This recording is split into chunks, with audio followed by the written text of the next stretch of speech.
আসসালামু আলাইকুম বন্ধুরা, কেমন আছেন সবাই? আশা করি সবাই ভালো আছেন। বন্ধুরা, আজ আমি আপনাদের একটি বড় খবর দেখাতে যাচ্ছি। এখন পর্যন্ত বিষয়টি গোপনভাবে সামনে আসতো যে গ্রেটার ইসরায়েল গড়ার পরিকল্পনায় শুধু ওয়েস্ট ব্যাংক আর গাজা বা লেবাননের দক্ষিণাঞ্চল কিংবা সিরিয়ার দক্ষিণাঞ্চলেই নয়, বরং একাধিক দেশের দিকে নজর রেখেছে। আগে এসব খবর ফিসফিসিয়ে বেরোতো, কিন্তু এখন খোলাখুলিভাবেই স্বয়ং বেনিয়ামিন নেতানিয়াহু স্বীকার করে নিয়েছেন। হ্যাঁ, তিনি প্রকাশ্যে ঘোষণা দিয়েছেন কোন কোন দেশ দখল করে রাখা হবে। আর এই মন্তব্য তিনি এমন এক সময় করেছেন যখন পুরো বিশ্ব ইসরায়েলের বিরুদ্ধে দাঁড়িয়ে ফিলিস্তিনকে স্বীকৃতি দেওয়ার ঘোষণা দিচ্ছে। কয়েকটি মধ্যপ্রাচ্যের দেশ বাদ দিলে বাকিরা স্বীকৃতি দেওয়ার দিকেই যাচ্ছে। এখন সেই স্বীকৃতি না দেওয়া দেশগুলোর দিকেই ইসরায়েলের খারাপ নজর পড়েছে। এটি প্রকাশ্যে ঘোষণা করা হয়েছে। এই তালিকায় রয়েছে সেই দেশগুলো যারা ইরান ইসরায়েলের আক্রমণ করার সময় ইরানের ক্ষেপণাস্ত্র ঠেকিয়ে ইসরায়েলকে রক্ষা করেছিল। অথচ এখন ইসরায়েল সে দেশগুলোকেই দখল করতে চাইতে পারে গ্রেটার ইসরায়েলের জন্য। এছাড়াও আপনাদের দেখাবো ব্রিটেনকে ঘিরে এক বড় তথ্য ফাঁস হয়েছে। ঠিক সেই সময় যখন আল জাজিরা সাংবাদিকদের টেন্টে হামলা হয়েছিল, তখন ঘটনাস্থলে একটি ব্রিটিশ বিমান ছিল। সেটি সেখানে কি করছিল সেটিও দেখাবো। কিভাবে খান ইউনুসের লাগাতার হামলা চলছে, এছাড়া কিভাবে জাতিগত নিধনের জন্য পুরো প্রস্তুতি নেওয়া হচ্ছে, সেই ছবিগুলো দেখাবো। আরও খবর এসেছে যে গাজার মানুষদের সেখান থেকে সরিয়ে সুদানে পাঠানোর প্রস্তুতিও চলছে। শুরু করছি একটি বড় খবর দিয়ে। ইসরায়েলের প্রধানমন্ত্রী বেনিয়ামিন নেতানিয়াহু এক বিবৃতি দিয়েছেন। তিনি তাদের দখলনীতি সম্পর্কে বলেছেন তিনি নাকি একটি ঐতিহাসিক ও আধ্যাত্মিক মিশনে আছেন। তিনি শুধু ফিলিস্তিন নয়, বরং জর্ডান, সিরিয়া, লেবানন ও মিশরকে অন্তর্ভুক্ত করে গ্রেটার ইসরায়েল গঠনের প্রতি নিজের গভীর অঙ্গীকার প্রকাশ করেছেন। তিনি বলেছেন, আমরা তো এটা করেই ছাড়ব। তিনি স্পষ্ট করে দিয়েছেন নামগুলো। এর মধ্যে ফিলিস্তিন, সিরিয়ার এবং লেবানন এখন বিশেষভাবে ইসরায়েলের সাথে খারাপ সম্পর্কে আছে। সিরিয়ার তো অবস্থা এমন যে আল জুলানি সরকার আমেরিকার কারণে ইসরায়েলের সামনে নতজানু। জর্ডান সবসময় ইসরায়েলকে সাহায্য করে আসছে। মিশর একভাবে গোপনে চুক্তিবাজি করছিল। আর এখন স্বয়ং বেনিয়ামিন নেতানিয়াহু খোলাখুলি এ ঘোষণা। ভাবুন তো এদের অবস্থা কি হবে। এরপর কিছু ছবি দেখে নিন। এই ছবিগুলো এসেছে গাজা থেকে। আকাশে কালো ধোঁয়া, চারিদিকে ধোঁয়ায় ঢেকে আছে।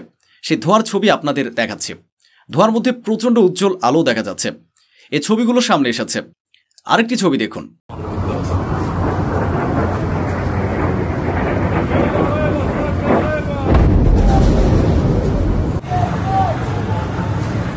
তীব্র বিস্ফোরণের দৃশ্য। এত শক্তিশালী বিস্ফোরণ যে রাতেও মনে হচ্ছে দিনের আলো ফুটে উঠেছে। কি ভয়াবহ বিস্ফোরণ ছিল বুঝতে পারছেন। খবরে বলা হয়েছে ইসরায়েলি দখলদার বাহিনী খান ইউনুসের আল আমাল এলাকায় হামলা চালিয়েছে। দেখুন, রিপোর্টে স্পষ্ট লেখা আছে। আরেকটি খবরে বলা হয়েছে দক্ষিণ গাজার খান ইউনুস এলাকায় ভয়াবহ আক্রমণ হয়েছে। এখন আসি একটি গুরুত্বপূর্ণ খবরে যা পুরো বিশ্বে সাড়া ফেলে দিয়েছে। আপনারা সবাই জানেন আল জাজিরার সাংবাদিকদের যেভাবে নির্মমভাবে হত্যা করা হয়েছে, তাদের টেন্টে হামলা চালানো হয়েছে, তা ইসরায়েলকে আরও চাপে ফেলে দিয়েছে। ইসরায়েলের অবস্থা খুব খারাপ হয়ে গেছে। যে দেশগুলো এতদিন ইসরায়েলকে প্রকাশ্যে সমর্থন করছিল না, বরং চুপ ছিল, এমনকি ফিলিস্তিনকে প্রকাশ্যে সমর্থন করছিলেন না, তারা এখন ইসরায়েলের বিরুদ্ধে সরাসরি অবস্থান নিয়েছে। বর্তমানে দেশগুলোকে তিন ভাগে ভাগ করা যায়। প্রথমত, যারা ইসরায়েলের বিরোধিতা করছে এবং ফিলিস্তিনকে সমর্থন করছে। দ্বিতীয়ত, যারা ইসরায়েলকে সমর্থন করছে এবং ফিলিস্তিনের বিরোধিতা করছে, যারা ফিলিস্তিনিদের বিশেষ করে গাজার মানুষদের বিরোধিতা করছে। তৃতীয়ত, যারা চুপচাপ বসে আছে, যারা এতদিন নীরব ছিল, তারাও এখন ইসরায়েলের বিরুদ্ধে দাঁড়িয়ে গেছে। বর্তমানে বড় সংখ্যক মানুষ ইসরায়েলের বিপক্ষে এবং ফিলিস্তিনের পক্ষে দাঁড়িয়ে আছে। এখন এইসবের মধ্যে ফাঁস হওয়া একটি বড় তথ্য হলো, দাবি করা হচ্ছে একটি গুপ্তচর বিমান ঠিক সেই মুহূর্তে গাজার আকাশে উড়ছিল যখন ইসরায়েল আল জাজিরার সাংবাদিকদের টেন্টে হামলা চালায়, যাতে 5 জন সাংবাদিক নিহত হন। এটি কোনো সাধারণ খবর নয়, এটি একটি বড় খবর যা ব্রিটেনেও চাঞ্চল্য ছড়িয়েছে। ব্রিটেনে এই নিয়ে প্রবল ক্ষোভ দেখা যাচ্ছে। মানুষ প্রশ্ন তুলছে এটা তারা কিভাবে করতে পারে। দেখুন, কিয়ার স্টারমার এই ঘটনা নিয়ে একটি বড় এবং কড়া মন্তব্য করেছেন। তিনি অভিযোগ করেছেন গাজার আকাশে উড়ে যাওয়া ব্রিটিশ গুপ্তচর বিমানটির বিষয়টি গোপন রাখা হয়েছিল এবং গোপনে বেসরকারীকরণ করা হয়েছিল। তারা ধরা পড়ে গেছে, কিন্তু এখন তারা বলতে অস্বীকার করছে। তার অভিযোগ হলো, আমরা একটি মার্কিন কোম্পানিকে গণহত্যায় অংশগ্রহণের জন্য অর্থ দিচ্ছি, অথচ আমরা জানতেও পারছি না করদাতাদের কত টাকা খরচ হচ্ছে। তাদের বিরুদ্ধে আলাদা আলাদা ভাষায় তীব্র সমালোচনা চলছে। এবার পরের খবরটি দেখুন। 2015 সালে প্যারিসে বিশ্ব নেতাদের একটি মিছিল হয়েছিল। এই মিছিলটি একবার ভালো করে দেখুন। এখানে কারা ছিলেন? দেখা যাচ্ছে বেনিয়ামিন নেতানিয়াহু ছিলেন। 2015 সালে শার্লি অ্যাবদো হামলার পর বিশ্বের নানা দেশের নেতারা প্যারিসে প্রেসের স্বাধীনতা রক্ষা এবং স্লোগান দিয়ে মিছিল করেছিলেন। বড়ই বিদ্রুপজনক বিষয় এই যে সেই নেতানিয়াহুই এখন গাজায় সাংবাদিক হত্যার জন্য দায়ী। আর ভয়াবহ বিষয় হলো গাজায় ইতিমধ্যে 220 জনের বেশি সাংবাদিক নিহত হয়েছেন, তবুও বিশ্ব নীরব। শার্লি অ্যাবদোর ঘটনায় বিশ্বের বড় বড় রাষ্ট্রপ্রধানরা একসাথে হয়েছিল, কিন্তু গাজায় যা ঘটছে সেখানে কতজন রাষ্ট্রপ্রধান কতটা কিভাবে দাঁড়াচ্ছে তা ভেবে দেখুন। পরের খবরটি দেখুন। এখানে একটি প্রশ্ন করা হয়েছে, প্রশ্নটি আগে ভালো করে শুনুন। You said this crime against the journalists should be investigated. I ask you, you don't investigate a crime if the criminal is obvious. আসলে জাতিসংঘের একটি ব্রিফিং চলছিল, সেখানে একজন সাংবাদিক প্রশ্ন করলেন, আল জাজিরা সাংবাদিকদের হত্যার যে ঘটনা তার তদন্ত কেন চলছে, যখন স্পষ্ট বোঝা যাচ্ছে যে এটি ইসরায়েল করেছে, তাহলে কেন সরাসরি অভিযোগ আনা হচ্ছে না? এটি তো যুদ্ধ অপরাধ। জাতিসংঘ কেন এটি করতে ভয় পাচ্ছে? সব একের পর এক তথ্য ফাঁস হয়ে যাচ্ছে।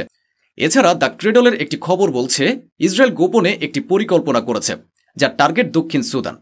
বলা হয়েছে গাজার মানুষদের দক্ষিণ সুদানে সরিয়ে নেওয়ার চেষ্টা চলছে, যাতে পুরো এলাকা খালি করা যায়। কিন্তু এটা কি আদৌ সম্ভব? কেন বলছে? এই ভিডিওটি দেখুন।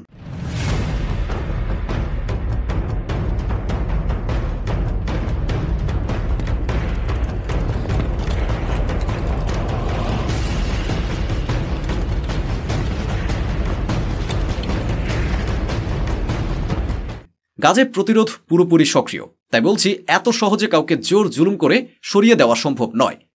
এদিকে ইতালিতে এখন খোলাখুলি ঘোষণা দেওয়া হয়েছে, ইসরায়েলি নট ওয়েলকাম। এর আগে 12টি দেশ আগেই ঘোষণা করেছে ইসরায়েলি পাসপোর্ট অবৈধ, তাদের দেশে প্রবেশ নিষিদ্ধ।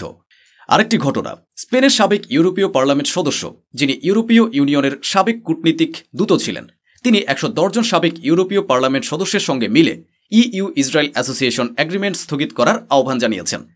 এছাড়া কায়রোতে গাজা যুদ্ধবিরতি নিয়ে আলোচনা চলছে, সেখানে হামাসের একটি প্রতিনিধি দল পৌঁছেছে এবং গাজা যুদ্ধবিরতি নিয়ে কথা চলছে। তো বন্ধুরা, আজ এ পর্যন্তই। দেখা হবে পরবর্তী ভিডিওতে। অনেক অনেক ধন্যবাদ। সাবধানে থাকুন, সুস্থ থাকুন।